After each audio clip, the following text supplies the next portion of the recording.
بسم الله الرحمن الرحیم. نن زموږ د طریقة العصریه د اول حصے 190 نمبر سبق دی او درس نمبر الدرس الثامن والاربعون 48 نمبر درس دی 48 نمبر.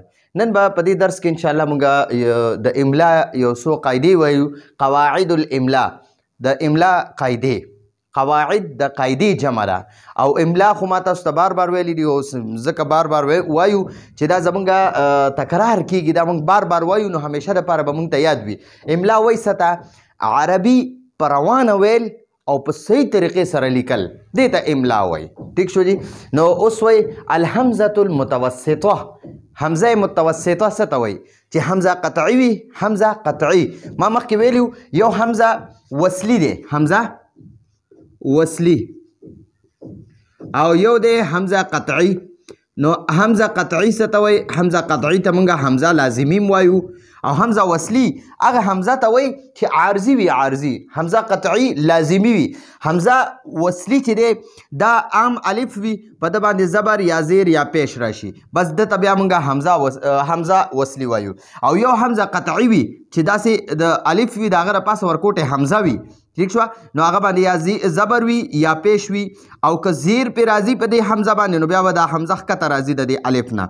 نو همیشه لپاره تاسو داسې کتی شئ.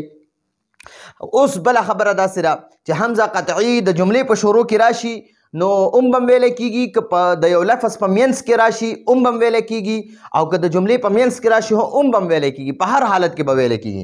حمزه وصلي داسې نه دی. حمزه وصلي که د جملې په شروع کې راشي خو ویلی کیږي، که د جملې په شروع کې رانشي او درمیان کې راشي نو بیا به نه ویلی کیږي، د ده حرکت به ختم شي، دا زبر زیر پیش به ختم شي، صرف د الف شکل کې به پاتې شي. لکه دې نه مخکې چې مونږ هغه کم ما تاسو ته وایي چې د امر صیغو کې کم مونږ حمزه لګو، دا حمزه وصلي دی. حمزه وصلي عارضي وي، عارضي مونږ لګو. او حمزه قطعي ذاتي وي، ذاتي لازمي وي، هغه خپل ذاتي همدغه حمزه په دغه صیغه کې یا په دغه لفظ کې موجود وي.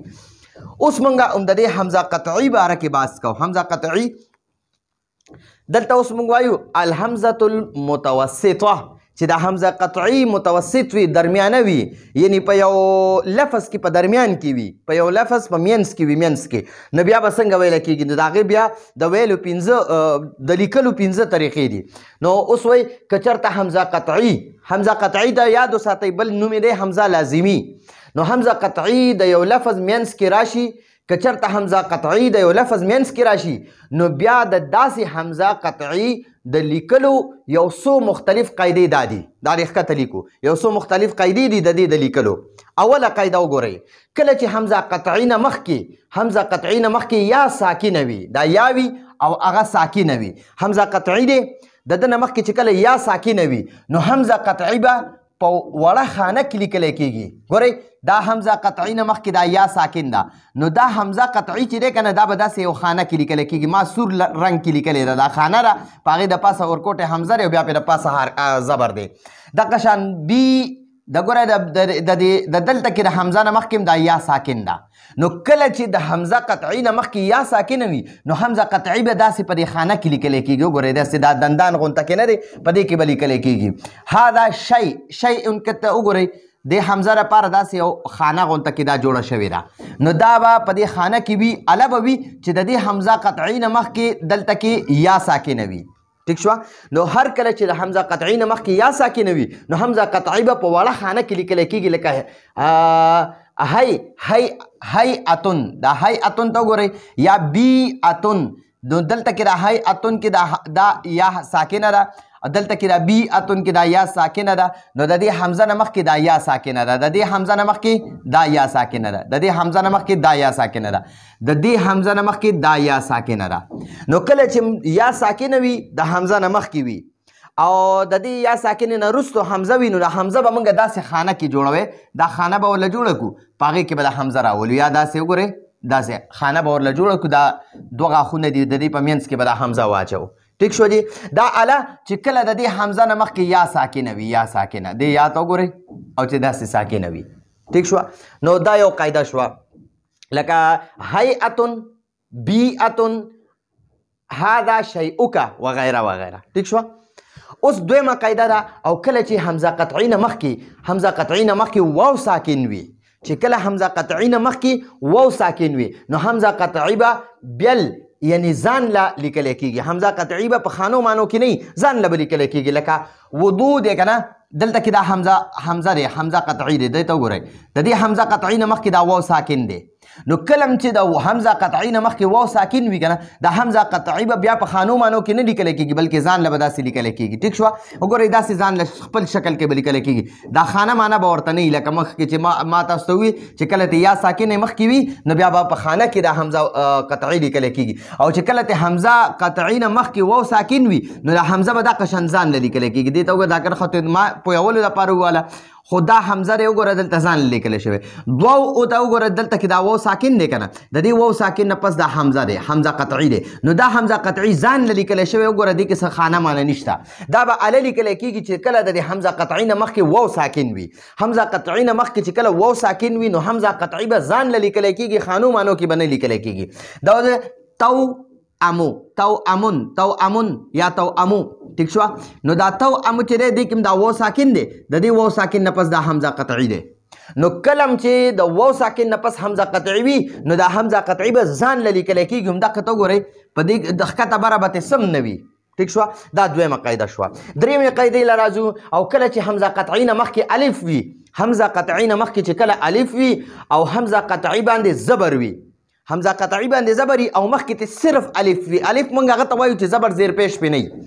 الف مونږ هغه حرف ته وایو چې د هغه د پاسه زبر زیر پیش نه وي. داسې سیده حرف وي او د هغه د پاسه زبر زیر پیش نه وي نو هغه ته مونږ الف وایو. نو هر کله چې په حمزه قطعی باندې زبر وي او مخکې د دې حمزه قطعی نه مخکې الف وي او د الف نه پس حمزه قطعی باندې زبر وي نو بیا به هم حمزه قطعی ځان له لیکلی کېږي. لکه تفا دی که نه د دې تفا نه مخکې وګورئ د دې تفاعله وګورئ دا حمزه دی که نه حمزه قطعی دی. د دې حمزه قطعی نه مخکې دا الف دی وګورئ الف. نو هر کله چې د حمزه قطعی باندې زبر او مخکې ته الف وي نو حمزه قطعی به بیا هم ځان له لیکلی کېږي. دوه قاعدو کې به حمزه قطعی ځان نه لیکلی کېږي. یو خو چې حمزه قطعی نه مخکې واو ساکن وي حمزه قطعی به ځان نه لیکلی کېږي خانو مانو کې به نه لیکلی کېږي. دویمه قاعده یاد وساته حمزه قطعی باندې چې کله زبر او مخکې د ده نه الف وي الف ما تاسو وی ګوره دا الف دی او دا اوس حمزه دی زیر دی تی یا د پاسه پې زبر دی یا پې د پاسه پیش دی نو دا الف نه دی بلکې دا حمزه دی حمزه. ٹھیک شوه. دا حمزه دی او دا اوس الف دی دا الف دی. نو هر کله چې د حمزه قطعی نه مخکې دا الف وي او په دې حمزه قطعی باندې زبر وي. ٹھیک شوه. دې ته ګورئ ولا دا حمزه قطعی دی په ده زبر دی او د ده نه مخکې یو الف وي الف. ٹھیک شوه. که دا الف چا سره ملو وي بل حرف سره او که ځان لوي نو دا حمزه به چې دی دا به همدقه شانتې ځان له لیکلی کېږي څه سره به لیکلی کېږي نه ښه. نو دغه دی ګورئ ورته تفاعله کې دا حمزه وګوره ښکته ته اسم نشته دی او خضر دا وګوره دلته کې د حمزه نه مخکې وګوره دا الف دی نو دا حمزه به هم ځان له لیکلی کېږي. ٹھیک شو. څه د پاسه به نه لیکلی کېږي او دا دی هما جاء نو د دې حمزه نه مخکې دا الف دی د دې جیم سره دا الف ملو شوی دی. ٹھیک شو. نو حمزه قطعی باندې زبر هم دی او دې حمزه نه مخکې وګورئ الف دی نو بیا به په دې حالت کې به د حمزه ځان له لیکلی کېږي ښکته به تې څه خانې مانې نه لیکلی کېږي. ټیک شوه.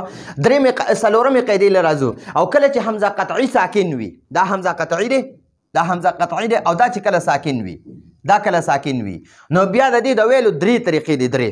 اوس ګورئ او کله چې حمزه قطعی ساکن وي نو دې حمزه نه د مخکې حرف د حرکت په شان به دی وي. د دې حمزه نه مخکې چې کوم حرکت وي که نه که زبر وي نو د زبر ځان نه وروسته الف غواړي زیر ځان نه وروسته یا غواړي او پیش ځان نه وروسته واو غواړي. نو ګورئ ورته ګورئ لکه با دا با دی د با باندې دا الف دی او چې کله د با لاندې زیر وي نو بیا دا یا وي او کله چې با باندې پیش وي نو بیا به دا واو وي. ٹھیک شو. نو اوس دغلته کې وایي کله چې حمزه قطعی ساکن وي نو دې حمزه نه د مخکې حرف د حرکت په شان به دی وي حرکت په شان به دا وي حمزه قطعي شکل لیکل کیږي. ٹھیک شو؟ د حمزه قطعي شکل به لیکل کیږي. یعنی که چرته حمزه قطعي ساکن وي او مخکې حرف باندې زبر وي، مخکې حرف باندې زبر وي، نو حمزه قطعي به د الف په شکل کې لیکل کیږي لکه ر. ګورئ دلته کې دا حمزه قطعي دی، د ده نه مخکې د حرف باندې زبر دی، مخکې حرف باندې زبر دی. نو چې کله مخکې حرف باندې زبر وي او حمزه قطعي ساکن وي نو دا به بیا د دې زبر موافق به دلته کې یو الف ولیکي، د الف د پاسه به د حمزه واچي او حمزه به ساکن کې. نو رأیون رأیون. ٹھیک شو؟